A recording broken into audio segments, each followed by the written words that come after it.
రీసెంట్‌గా మీకు Billie Jean King cup heart పురస్కారం కూడా వరించింది. సానియా మీర్జా, ఇటు అంకిత రైనా తర్వాత ఈ అరుదైన గౌరవం దక్కింది కూడా మీకే. మీరు ఎలా ఫీల్ అవుతున్నారు? యాక్చువల్లీ చాలా హ్యాపీగా, గర్వంగా ఉంది. యెస్. ఎందుకంటే జనరల్‌గా మేము కంట్రీ కోసం ఆడినప్పుడు మా 100% ఇవ్వాలని అనుకుంటాం. అండ్ ఆ 100% ఇచ్చినప్పుడు దానికి రికగ్నైజేషన్ వచ్చినప్పుడు చాలా హ్యాపీగా అనిపిస్తుంది. అండ్ ఇదంతా నా ఒక్కదాని వల్ల ఖచ్చితంగా కుదిరుండకపోవచ్చు. యెస్. బికాజ్ నా వెనకాల నా టీమ్ ఉండే, నా కెప్టెన్ ఉన్నారు, నా కోచ్ ఉన్నారు. సో వీళ్ళంతా కలిసి అండ్ ఆల్సో ఫ్యాన్స్ వాళ్ళంతా మా మ్యాచెస్ వచ్చి చూసి మా కోసం, కంట్రీ కోసం సపోర్ట్ చేసినప్పుడు ఇదంతా పాసిబుల్ అయింది. యెస్.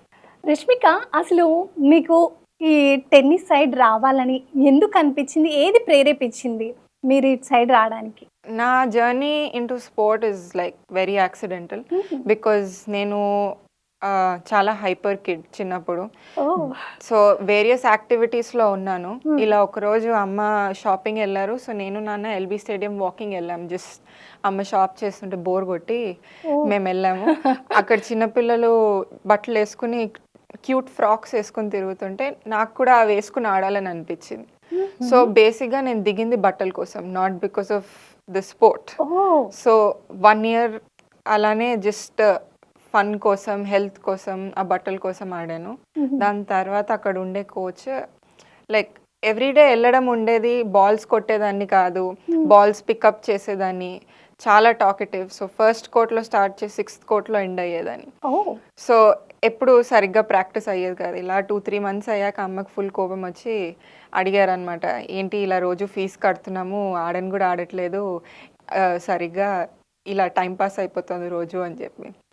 సో అప్పుడు నాకు టెస్ట్ పెట్టారు కోచ్ పిలిచి. దాని నెక్స్ట్ డే నేను నీకు 10 బాల్స్ వేస్తాను, అట్లీస్ట్ 2 అన్న నెట్ పై నుంచి కొట్టాలి అని చెప్పారు. ఓకే. సో అప్పుడు నెక్స్ట్ డే వచ్చి అది ఫ్లూకో మరి I don't know, but around 8 to 9 balls net పై నుంచి కొట్టా. ఓహ్! నైస్. యా. సో అప్పుడు వచ్చి అడిగారు అనమాట, ఇలా పొటెన్షియల్ ఉంది, మీరు ప్రొఫెషనల్గా తీసుకుంటారా, పాప ఆడుతుందా అని అడిగారు. అప్పుడు నాన్న వచ్చి నన్ను అడిగారు that do you want to. But నేను అప్పుడు ఎంత 11 మ్యాక్స్ 12. సో ఆ ఏజ్లో మీకు ఏ మెచ్యూరిటీ ఉంటుంది దట్ స్పోర్ట్కి ఇంత చేయాలి, ఇంత ఆడాలి, ఇన్ని సాక్రిఫైస్ ఉంటాయి. ఇంటి బయటికి వెళ్తాము, నలుగురు కలుస్తారు, ఆడుకుంటాము అని చెప్పి ఎస్ అని చెప్పేశాను. అలా అలా ఆడే కొద్దీ ఇంట్రెస్ట్ పెరిగి ఇదే నా ప్రొఫెషన్ అయిపోయింది. ఇంకా ఈ ప్రొఫెషనల్కి రావడానికి మీరు మీకు ఇంట్రెస్ట్ ఎవరు చూసి మీరు ఈ గేమ్స్లోకి రావాలి, టెన్నిస్లోకి అనుకున్నారు? ఇనీషియల్గా అంటే మరియా షరపోవా, బికాజ్ తన ఈ స్పోర్ట్కి ఐకాన్ కింద కన్సిడర్ చేస్తారు. నేను బట్టల కోసం దిగాను కాబట్టి. సో తన వాజ్ ద ఇన్స్పిరేషన్ ఆ time, because she was like the most prettiest dress tennis player. మీ ఫ్యామిలీలో ఎవరైనా ఉన్నారా ఈ బ్యాక్గ్రౌండ్ గేమ్స్ నుంచి వచ్చిన వాళ్ళు? మీరేనా? మమ్మీ కానీ ఇటు ఫాదర్ కానీ ఎవరైనా ఉన్నారా? ప్రొఫెషనల్గా ఎవరు లేరు, బట్ మా స్కూల్లో ఉన్నప్పుడు అమ్మ వాజ్ ద బాస్కెట్బాల్ టీంలో ఉండేది. ఓకే. అప్పుడు అమ్మాయిలంత బయటికి ఎక్కువ పంపించేవారు కాదు అదంతా కాబట్టి. సో అది ప్రొఫెషన్ అవ్వలేదు, but she was like a damn good player. And నాన్న కరాటేలో ఉండేవారు. తర్వాత స్లిప్ డిస్క్ అయ్యి ఇంజరీ అయ్యి he had to quit. But యాక్చువల్గా చూస్తే both of them are like huge sports enthusiasts. వాళ్ళిద్దరు లైఫ్లో ఏదైతే సాధించలేకపోయారో నీ త్రూ వాళ్ళ డ్రీమ్ ఫుల్ఫిల్ అవుతుంది అనుకోవచ్చు మనం. అనుకోవచ్చు. ఎస్. రష్మిక, డిపిఎస్ స్కూల్ నుంచి మీకు ఎలాంటి ప్రోత్సాహం ఉండేది? ఎలా ఉండేది గేమ్స్, మీరు టెన్నిస్కి వెళ్ళడానికి ఎలాంటి ప్రోత్సాహం ఉండేది స్కూల్? సో నేను 2017లో first Phoenix group CEO Gopi garu నాకు కొమరే సార్ని ఇంట్రడ్యూస్ చేశారు. ఆయన అప్పుడు డిపిఎస్ చైర్మన్ ఉన్నప్పుడు నన్ను ఇంట్రడ్యూస్ చేశారు. అప్పుడు నా సార్ అప్పటికి నాకు పెద్దగా అచీవ్మెంట్స్ లేవు, నేను ఇంకా నా జూనియర్ కెరియర్లోనే ఉన్నాను. సో అప్పుడు ఆయన నా ప్రొఫైల్ చూసి స్కూల్లో తీసుకుని నాకు స్పాన్సర్ చేశారు కొన్ని tournaments. At the same time నాకు స్కూల్ ఫీజ్ వేవర్ చేశారు. అండ్ నా అటెండెన్స్ కూడా almost to the extent of 90% consider చేశారు. సో నా ఆల్మోస్ట్ 2 yearsలో నేను స్కూల్ ఎక్కువగా వెళ్ళలేదు. అండ్ ఎగ్జామ్స్ ముందు కూడా లైక్ జస్ట్ 2-3 మంత్స్ బిఫోర్ నాకు ఎక్స్ట్రా క్లాసెస్ తీసుకుని టీచర్స్తో క్రాష్ కోర్స్ లాగా తీసుకుని నాకు ఎగ్జామ్స్కి ప్రిపేర్ చేయించి ఎగ్జామ్స్ రాశారు. అండ్ ప్రాజెక్ట్స్కి కానీ వాటిలన్నిటికీ కానీ ఇవ్వాలి తప్పకుండా అని ఎప్పుడు పెట్టలేదు, దానికి ఎగ్జామ్షన్ ఇచ్చారు.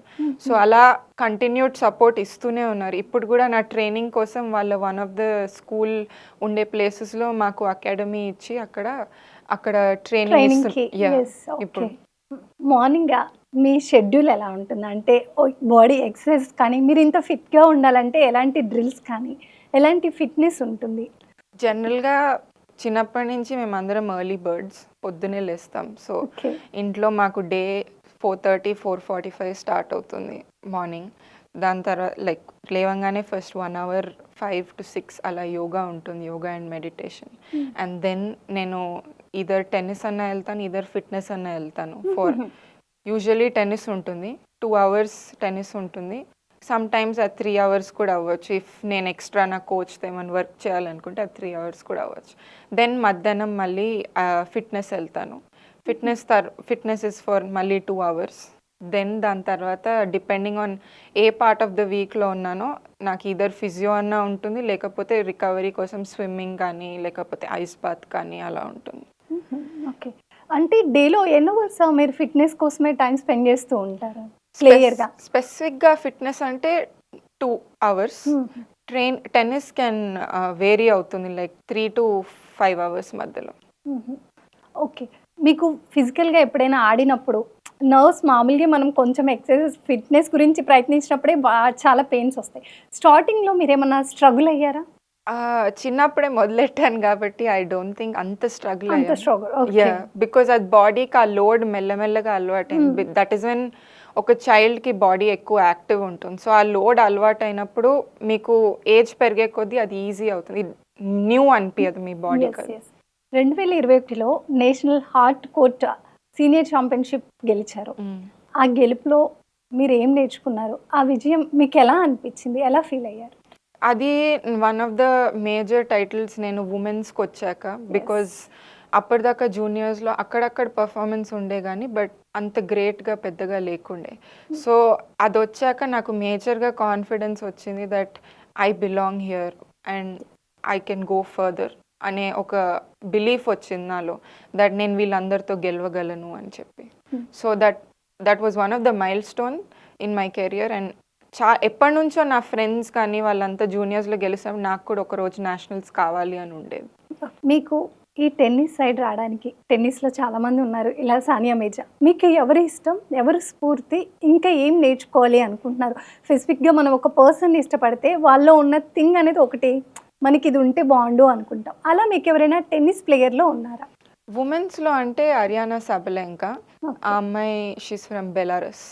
తన గేమ్ చూసి నాకు ఎలా అనిపించింది అంటే నా గేమ్ తన గేమ్ చాలా సిమిలర్ ప్యాటర్న్ అనిపించింది. బికాస్ తను సర్వ్ కానీ తను ఆడే గేమ్ స్టైల్ కానీ చాలా అగ్రెసివ్. సో అవి బిగ్ ప్లస్ పాయింట్స్ ఇన్ నా గేమ్. సో తన గేమ్లో నేను అది చాలా చూస్తూ ఉంటాను. అండ్ మెన్స్ సైడ్లో నోవాక్ జోకోవిచ్, బికాజ్ ఆయన మెంటాలిటీ చాలా స్ట్రాంగ్, ఆయన ఫైటింగ్ స్పిరిట్ చాలా స్ట్రాంగ్ అనుకోవచ్చు. So those are the things నేను వాళ్ళ గేమ్స్లో చూసి నేర్చుకోవాలనుకునేవి.